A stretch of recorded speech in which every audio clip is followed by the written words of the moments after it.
Okay guys, तो ये अपनी वर्क पावर एनर्जी की सेकंड मॉड्यूल रहेगी। इसमें मैं आपको कुछ क्वेश्चंस कराऊंगा जिनसे आपका काफ़ी सारे टॉपिक एक साथ कवर होंगे। आपका एनएलएम कवर हो जाएगा, ठीक है, आपका इसमें सर्कुलर मोशन कवर हो जाएगा, आपका इसमें वर्क पावर एनर्जी कवर हो जाएगा, और लास्ट में मैं बता दूंगा पावर का फॉर्मूला, और ये आपका वर्क पावर एनर्जी पूरी तरह से खत्म। ठीक है, तो देखो, मैंने तुम्हें पिछली वीडियो में जो फॉर्मूले बताया था ना, I told you some equations, told you some theorems, ठीक है, कंजर्वेशन ऑफ एनर्जी या वर्क एनर्जी थ्योरम। तो उसमें क्या है मैंने तुम्हें एक्सप्लेन नहीं था क्वेश्चन कैसे सॉल्व करना है, क्योंकि देखो क्या होता है कि एक होता है फॉर्मूला, एक होता है क्वेश्चन को सॉल्व करना। जैसे काइनेमेटिक्स में क्या होता है कि बच्चे प्लस माइनस के बारे में बड़े उलझते रहते हैं कि यार प्लस लगाएं कि माइनस लगाएं, होता है ना वो कि एक्सेलरेशन प्लस कब लेनी माइनस कब लेनी, वो सब में। तो वो सब चीज़ आप फॉर्मूले के हिसाब से चलोगे तो बड़ी टफ हो जाती है, लेकिन आप सोच समझ के अगर करते हो ना तो ईजी होता है वो करना, जैसे मैंने बताया था ना। तो यहाँ पे हम सोच समझ से करेंगे, और वो फॉर्मूले जो हैं उनको समझना अब यहाँ पे हमें कैसे अप्लाई करना है। तो इस क्वेश्चन में क्या कर रखा है कि आपने एक ब्लॉक ले रखा है मास m का, उसको आपने x डिस्टेंस से कंप्रेस कर रखा है स्प्रिंग के अंदर, ठीक है, x डिस्टेंस से आपने कंप्रेस कर रखा है और हाथ से ऐसे रोक रखा है।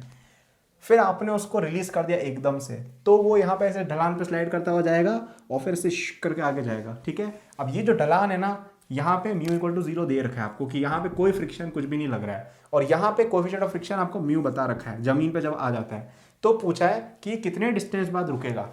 ठीक है, बस ये क्वेश्चन खत्म। तो अब इसमें दो तीन पहले अपन फिजिक्स समझते हैं। ठीक है, तो देखो कोई भी प्रॉब्लम आप अभी करो ना, जब आप 11-12 स्टेज में हो, आपका जेई अगर दूर है, तो आप ट्राई करो कि आप प्रॉब्लम जो है ना उसकी फिजिक्स पहले सोचो, क्योंकि देखो जेई एडवांस में स्पेशली क्वेश्चंस ऐसे आएंगे कि अगर आपको फिजिक्स की समझ नहीं है तो क्वेश्चन करने में दिक्कत होगी, और अगर आपको फिजिक्स की समझ है ना तो आपके फॉर्मूले याद करने की भी जरूरत नहीं पड़ती। जैसे मैं फिजिक्स में मेरे को हार्डली 10 फॉर्मूले आते हैं पूरी 11-12 में, बट फिर भी मैं पूरा फिजिक्स का पेपर फाड़ के आता था। क्यों? क्योंकि मैं कॉन्सेप्ट समझता था कि फिजिक्स क्या लग रही है ना। तो देखते हैं यार, तो अपन सोचते हैं कि यार ये ब्लॉक क्यों रुकना चाहिए और क्या होगा इसका, ये सोचना है बस फटाफट से। तो देखो सिंपल सी बात है, तुमने अगर कोई ऑब्जेक्ट को स्प्रिंग से फंसा रखा है, ठीक है, और तुम उसको छोड़ोगे तो वो हवा में जाएगा आगे। ये चीज़ की होगी ना सबने कि पेन दबा के ऐसे किया होगा, और फिर तुमने बेंच पे रखा होगा, छोड़ा होगा तो ऐसे उछलता है ना वो, पेन किया होगा ये सबने स्कूल में। तो वैसे ही आपने स्प्रिंग से दबा के छोड़ा फिश, तो ये आगे जाएगा, इसमें कोई स्पीड आएगी। अब ये स्पीड इसमें आएगी और ये नीचे जा रहा है। अब एक और चीज़, स्पीड एक तो स्प्रिंग की वजह से आएगी, दूसरा तुम देखो कि यार ये आदमी नीचे जा रहा है, तो कोई आदमी ढलान पे नीचे जाता है तो उसकी स्पीड बढ़ती है। क्यों बढ़ती है? पोटेंशियल एनर्जी की वजह से। देखो यहाँ पे हाइट एच पे रखा हुआ है ब्लॉक, मैंने शायद तुम्हें बताया नहीं होगा, बट ये हाइट एच पे पड़ा, डायग्राम में दिख रहा था वैसे, तो डोंट, ठीक है, पीछे मत पड़ जाना भाई। हाँ, तो ये जब यहाँ आएगा तो इसकी स्पीड दो वजह से इंक्रीज हुई है। पहली बात, स्प्रिंग इसको धक्का दे रही है इधर, दूसरा की ग्रेविटी इसको धक्का दे रही है नीचे, तो इसकी स्पीड यहाँ पे कुछ ना कुछ होगी। तो अभी रुकेगा क्यों? क्योंकि यहाँ पे फ्रिक्शन लग रहा है। अब तुम एक बात बताओ कि अगर एक रफ सरफेस पे तुम कोई ब्लॉक को फेंकोगे तो फ्रिक्शन की वजह से रुकेगा वो, सिंपल सी बात है। तो क्वेश्चन सॉल्व होगा ऐसे। तो अब अपन को ये सोचना है कि यार अगर अपन वर्क पावर एनर्जी नहीं पढ़ रहे होते तो हम अभी कैसे करते हैं। क्या न्यूटन लॉ से क्वेश्चन हो सकता है? यहाँ पे देखो, चलो एफ इक्वल टू एम से तुम कुछ ना कुछ कर लोगे, एक्सेलरेशन चलो निकाल लोगे इसकी, ठीक है। उसके बाद ये नीचे आएगा तो नीचे आगे क्या करोगे तुम? यहाँ पे कैसे? यहाँ पे तुम्हें ना एंगल दिया, कुछ भी नहीं दिया है, तो न्यूटन लॉज ऑफ मोशन से तो भाई कुछ नहीं होना है अपना, ठीक है। काइनेमेटिक्स से कुछ होगा? काइनेमेटिक्स से यार, काइनेमेटिक्स का फोर्स से क्या लेना देना है? चलो ठीक है, फिर भी तुमने एक्सेलरेशन निकाल ली जैसे, तो तुम यहाँ पे कैसे निकालोगे कि इसकी एक्सेलरेशन क्या होगी और यहाँ पे क्या होगा? तुम्हें क्या पता, यहाँ पे कैसे निकालोगे? नहीं ना। तो अब अपने पास टूल किट में क्या बचा? Work power energy. तो सोचा है वर्क पावर एनर्जी से कुछ हो सकता है, क्योंकि यहाँ पे स्प्रिंग भी दे रखी है, हाइट भी दे रखी है, ठीक है, तो हो सकता है कि कुछ काइनेटिक एनर्जी वगैरह से हो जाए। तो हमने सोचा कि अगर हम इसको लेट से एनर्जी कंजर्वेशन से करेंगे तो कैसे करेंगे। तो यार हमने देखा कि यहाँ पे एनर्जी लिख देंगे अपन कि काइनेटिक एनर्जी तो है नहीं स्टार्टिंग में, कुछ पोटेंशियल एनर्जी दो तरह की, स्प्रिंग की और अपनी हाइट की, है ना। और यहाँ पे अगर अपन देखें इस पॉइंट पे, नहीं जहाँ जैसे इस पॉइंट पे अपन देखें, इस पॉइंट पे अगर अपन देखें तो इस पॉइंट पे इसकी यहाँ तक किसी तरह का एनर्जी लॉस हुआ नहीं है क्योंकि स्मूथ सरफेस दे रखी है, ठीक है। तो यहाँ पे अपन काइनेटिक एनर्जी है purely, potential energy due to spring भी जीरो है और potential energy due to height भी जीरो है, ठीक है। तो यहाँ पे अपन काइनेटिक एनर्जी निकाल लेंगे, उससे अपनी यहाँ पे स्पीड आ गई। ओके, अब अपने पास स्पीड आ गई और हमें पता है कोएफिशिएंट ऑफ फ्रिक्शन इतना है, तो अपन फोर्स निकाल सकते हैं फ्रिक्शन का कितना लगेगा, काइनेटिक फ्रिक्शन, और उससे अपन सॉल्व कर सकते हैं। तो ये हुई एक अप्रोच, ठीक है। अब यहाँ पे काइनेटिक एनर्जी कंजर्वेशन यहाँ से यहाँ तक तो ठीक है, यहाँ से यहाँ पे अगर एनर्जी कंजर्वेशन लगाएंगे तो पता है क्या होगा। यहाँ पे आपका कितना था energy total? Spring energy plus potential energy, kinetic energy zero थी, तो आपकी एनर्जी कुछ ना कुछ थी। अब यहाँ पे देखो, यहाँ पे ब्लॉक रुका हुआ है, ठीक है, यहाँ पे ना वो मूव कर रहा है, हाइट भी जीरो है, स्प्रिंग भी खुली हुई है, तो यहाँ पे तो एनर्जी जीरो है। तो यार भैया ने तो बोला था कि यार यहाँ पे तो अपने पोटेंशियल एनर्जी, तो भैया ने तो ये बोला था कि काइनेटिक एनर्जी पर पोटेंशियल एनर्जी का सम कांस्टेंट होता है, यहाँ पे तो पॉजिटिव है क्योंकि पोटेंशियल एनर्जी है बहुत सारी, और यहाँ पे तो जीरो सम है। तो यार ये भैया ने गलत क्यों बता दिया, यहाँ पे तो प्लस है यहाँ पे जीरो है, प्लस और जीरो बराबर थोड़ी होते हैं, पैसे वापस लौटा भैया, है ना। तो वो गलत हो जाएगा। क्यों गलत हो जाएगा?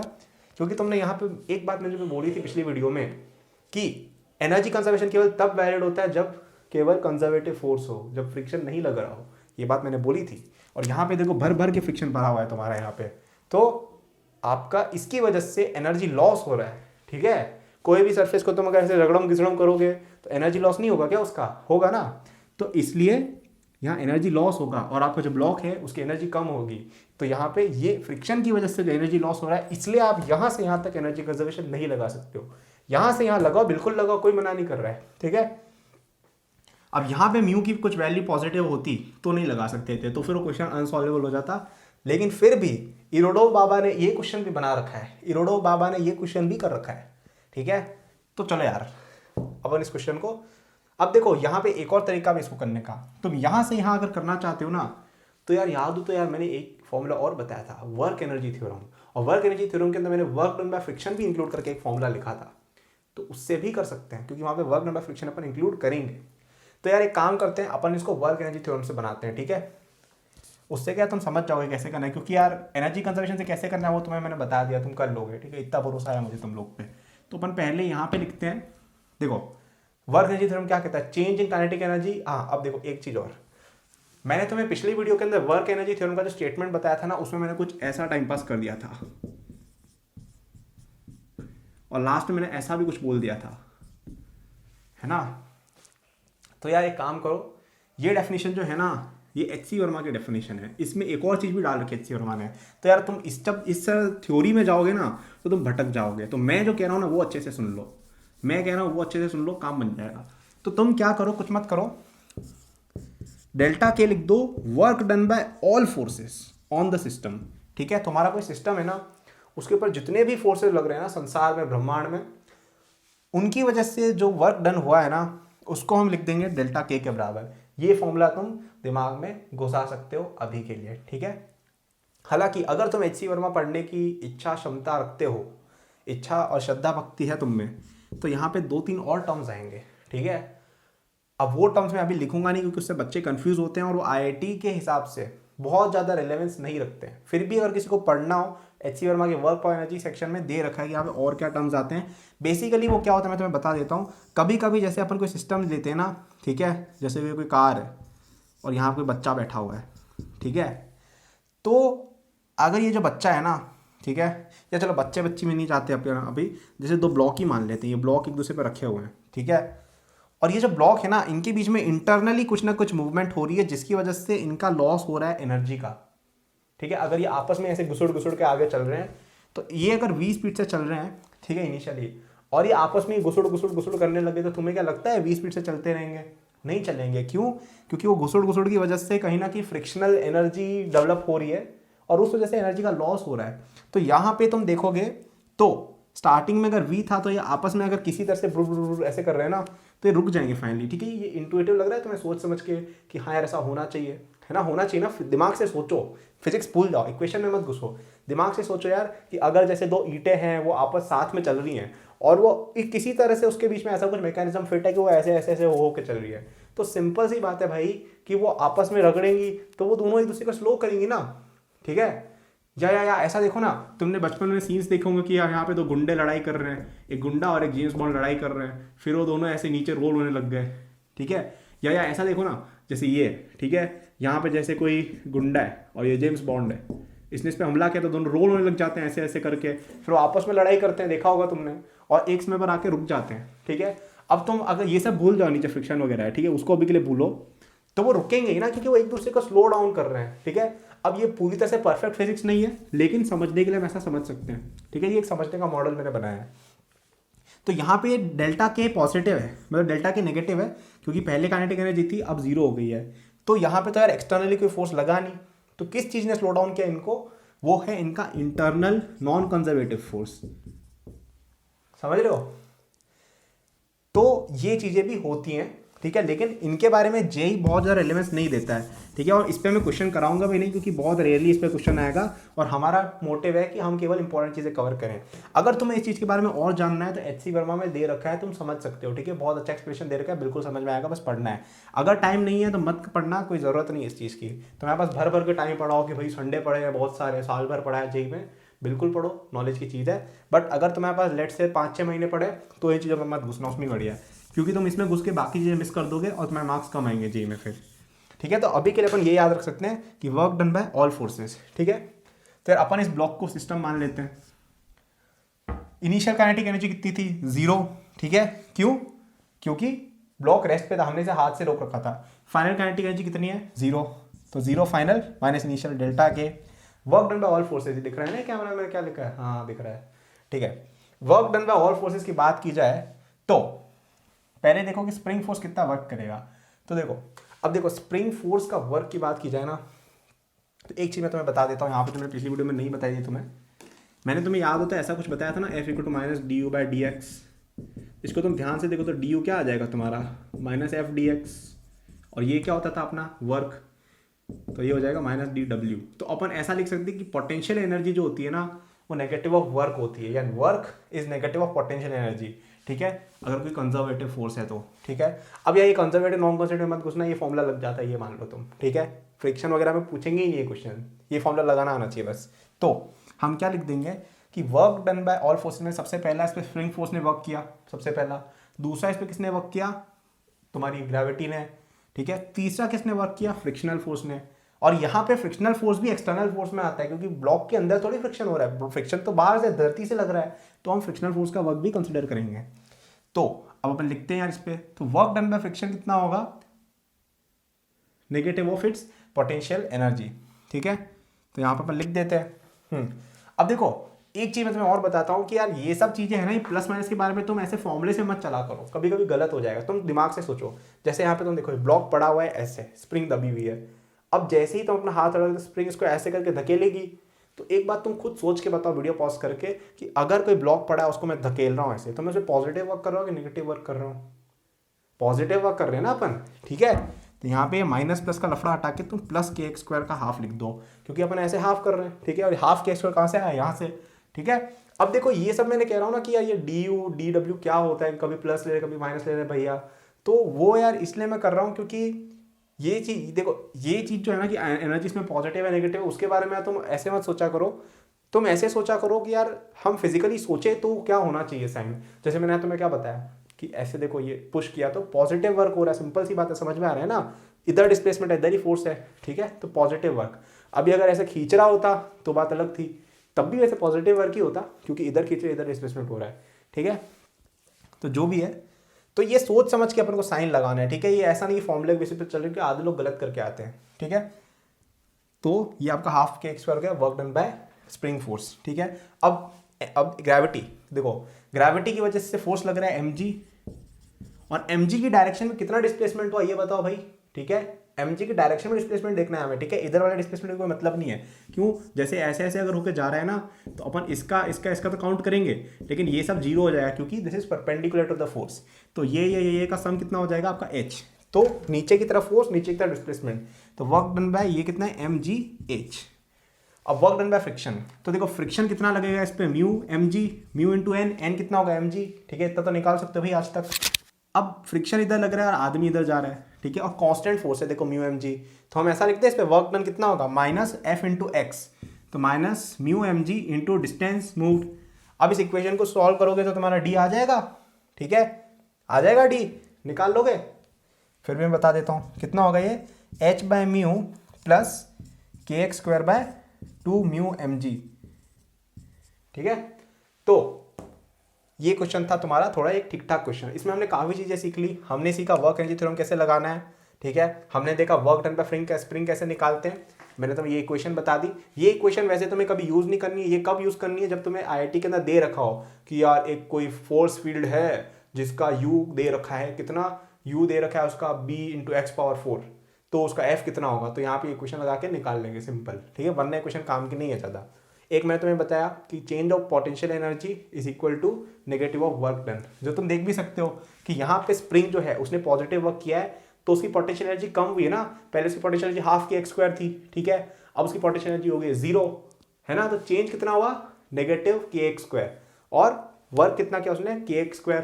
तो D equal to minus W हो गया कि नहीं हो गया, नहीं समझ आया वापस सोचो, ये हो रहा है। और यहाँ पे तुम लगाओगे ना कि वर्क डन बाय ऑल, देखो यहाँ इस फॉर्मूले से भी तुम देख लो चेंजिंग का, ठीक है। तो चलो ठीक है, इस चीज़ को ड्रॉप करो, अभी मैं वापस बताऊंगा।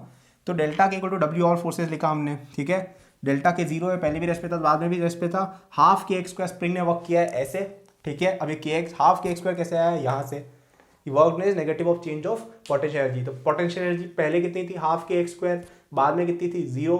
तो इनका डिफरेंस कितना हुआ, डेल्टा यू कितना हुआ, माइनस हाफ के एक्स स्क्वायर। तो डब्ल्यू कितना हुआ, उसका भी नेगेटिव, तो हाफ के एक्स स्क्वायर। तो यहाँ से आया है आपका यू, ठीक है। और ये याद भी रख लो कि अगर कोई डिस्प्लेसमेंट हो रहा है एक्स तो स्प्रिंग वर्क करती है हाफ के एक्स स्क्वायर। साइन कैसे निकाला मैंने बता दिया, एफ डॉट डी एक्स वाले से, कि अगर इधर जा रहा है और इधर फोर्स लग रहा है तो पॉजिटिव, इधर जा रहा है और फोर्स इधर लग रहा है तो नेगेटिव वर्क। mgh वर्क किया ग्रेविटी ने, क्योंकि ग्रेविटी की डायरेक्शन में h मूवमेंट हुआ है, और फ्रिक्शन कांस्टेंट था म्यू mg, और d डायरेक्शन हमने मान लिया कि d डिस्टेंस मूव हुआ है और नेगेटिव है क्योंकि, तो वर्क नेगेटिव होगा। इक्वेशन सॉल्व करके निकाल लिया, ठीक है।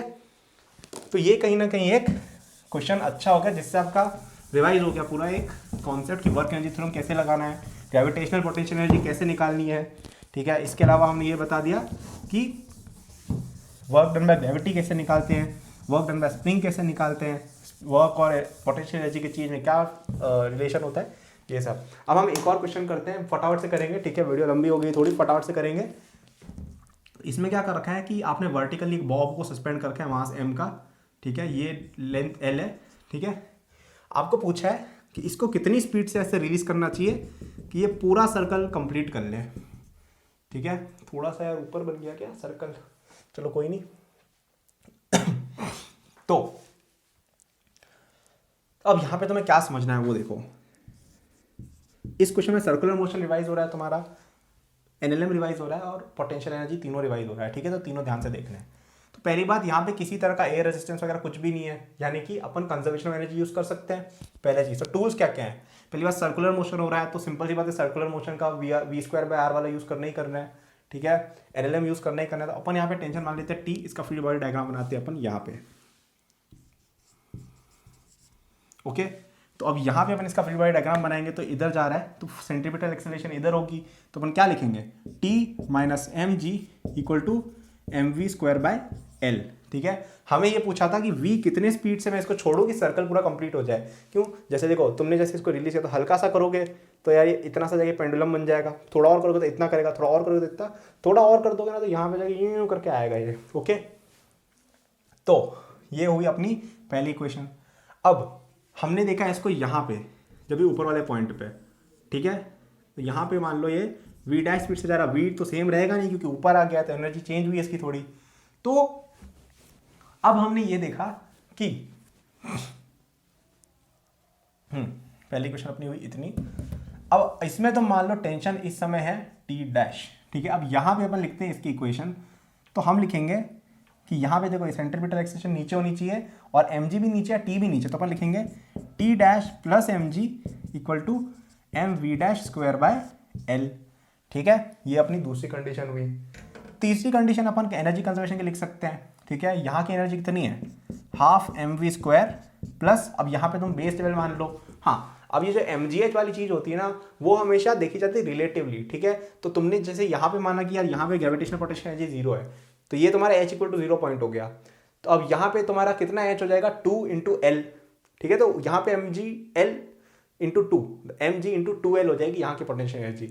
तो अब तुम ये मत बोलना कि भैया ये धरती के ऊपर यहाँ पे h डिस्टेंस पे हो, तो वो सब नहीं सोचना है। क्यों, क्योंकि ये अगर h डिस्टेंस पे है तो ये h प्लस 2l डिस्टेंस पे हो जाएगा, तो इनका जो डिफरेंस है ना वो कैंसिल होके h कैंसिल हो जाएगा, ठीक है। करके देखना हो जाएगा। मैं बेसिकली कहना ये चाह रहा हूँ कि तुम्हें कभी भी ग्रेविटेशनल पोटेंशियल एनर्जी का क्वेश्चन सॉल्व करना हो ना mgh वाला, अब बड़े बड़े क्वेश्चंस की बात हम करेंगे ग्रेविटेशन में, लेकिन सिंपल क्वेश्चंस में क्या होगा कि आप एक लेवल को 0 मान लो और उसके हिसाब से रिलेटिव बाकी जगहों को आप असाइन कर दो पोटेंशियल एनर्जी, ठीक है। बट कंसिस्टेंट रहना है। तो यहाँ पे हाफ एम वी स्क्वायर और ये तो 0 हो गया, तो 0 इक्वल टू, अब यहाँ पे देखो पोटेंशियल एनर्जी कितनी है, M G into 2L plus half M V dash square.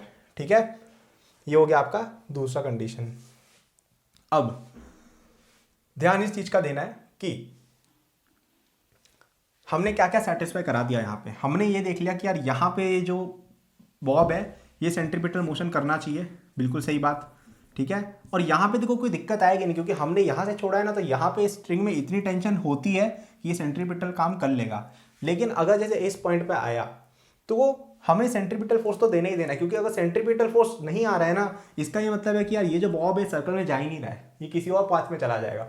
तो हमें यहाँ पे इतना इंश्योर करना है कि v²/r जो इसकी v²/L यहाँ पे जो इसकी एक्सेलरेशन होनी चाहिए वो तो अचीव हुई हो। तो यहाँ पे मिनिमम वेलोसिटी के लिए हम क्या कर सकते हैं, ठीक है। अब देखो यहाँ पे तुम थोड़ा दिमाग लगाओ कि v अगर मिनिमम होगा तो v डैश भी मिनिमम होगा। v अगर मिनिमम है तो v डैश भी मिनिमम है इस इक्वेशन से।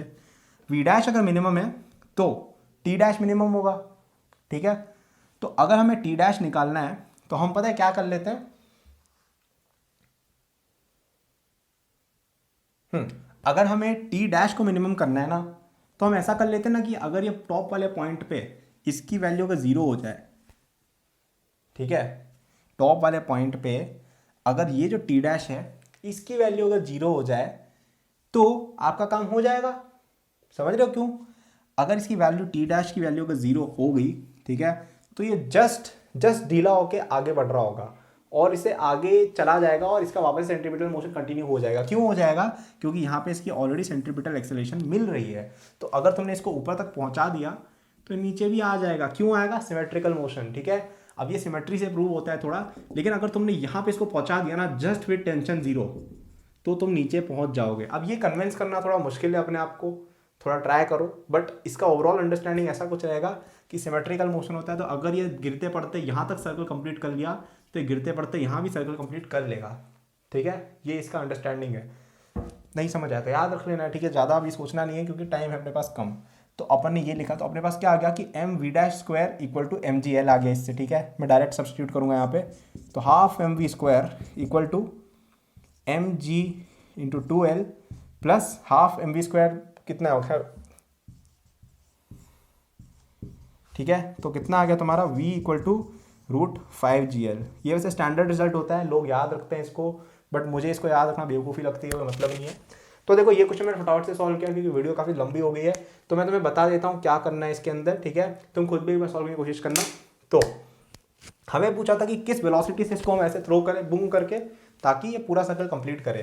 तो हमने ऐसा बोला कि अगर तुम इसको किसी तरह यहाँ पहुँचा देते हो सर्कल में रहना चाहिए। मतलब अब देखो यहाँ पे देखो जो टेंशन है ना उसमें क्या है कि नीचे जो एम जी है इसका भी देखो सर्कल लीव करने की मैक्स कहाँ सबसे ज़्यादा चांस रहेगा, टॉप पे, क्योंकि यहाँ पे क्या है कि टेंशन जो है वो है M V dash square L by L minus M G. ठीक है, यहाँ पे क्या हो रहा है कि एम जी सपोर्ट कर रहा है सर्कल सेंट्रीपिटल एक्सेलरेशन को। देखो यहाँ पे टी जो है उसमें एम जी प्लस हो रहा है ना, यहाँ पे टी के अंदर M G plus something else आ रहा है। तो यहाँ पे जो वेट है ना वही तुम्हारा सेंट्रीपिटल एक्सेलरेशन के लिए टेंशन प्रोवाइड कर दे रहा है। लेकिन ऊपर तब तुम जाओगे ना तो जो एम जी है उसको नीचे लाने की कोशिश कर रहा है, सर्कुलर मोशन में सपोर्ट कम दे रहा है, मतलब टेंशन तुम्हारी कम हो रही है स्ट्रिंग में। और टेंशन तुम्हारी जैसे ही 0 हो गई तो ये कहीं ना कहीं लीव कर देगा सर्कुलर पाथ। ठीक है, अब जैसे इस पॉइंट पे अगर 0 हो जाती, ठीक है, तो अब तो देखो ना ये पार्टिकल एक तरह से फ्री हो गया, इसको कोई पुल कर ही नहीं रही है स्ट्रिंग, तो इस पर केवल एक फोर्स लग रहा है एम जी। ठीक है, अगर जैसे ये टेंशन यहाँ 0 हो जाती, मैं कहना चाह रहा हूँ यहाँ अगर टेंशन 0 हो जाती, इस पर केवल एम जी लग रहा होता, फिर क्या हो जाता है, प्रोजेक्टाइल हो जाता है ना, प्रोजेक्टाइल मोशन हो जाता है। इसकी कुछ स्पीड है और कुछ एम जी लग रहा है इस पर, बस हमें वो नहीं चाहिए, हमें चाहिए सर्कुलर मोशन। उसके लिए टेंशन होनी चाहिए स्ट्रिंग में। ठीक है, वरना सर्कुलर पाथ में इसको रिस्ट्रिक्ट कौन कर रहा है। उसके लिए हमने क्या बोला कि अगर ये यहाँ पे पहुँचता है तब टेंशन 0 होती है ना, तो ये गिरता पड़ता पहुंच जाएगा सर्कल में। क्यों? क्योंकि यहाँ से सिमेट्रिकल पाथ होता है, यहाँ tension positive positive positive positive 0, तो वापस से पॉजिटिव पॉजिटिव पॉजिटिव पॉजिटिव। ठीक है, तो हमने ये फंडा लगाया, तो यहाँ पे हमें टेंशन 0 करनी थी। अब ये इक्वेशन कोई काम की थी नहीं वैसे, पर हमने लिख दी, यहाँ पे एनएलएम लगा के ये इक्वेशन आई। ठीक है, हमने टी डैश को किया 0 और वी डैश की वैल्यू निकाली कि ऐसी कौन सी वैल्यू है यहाँ पे वी की जिससे टी 0 हो जाए जस्ट।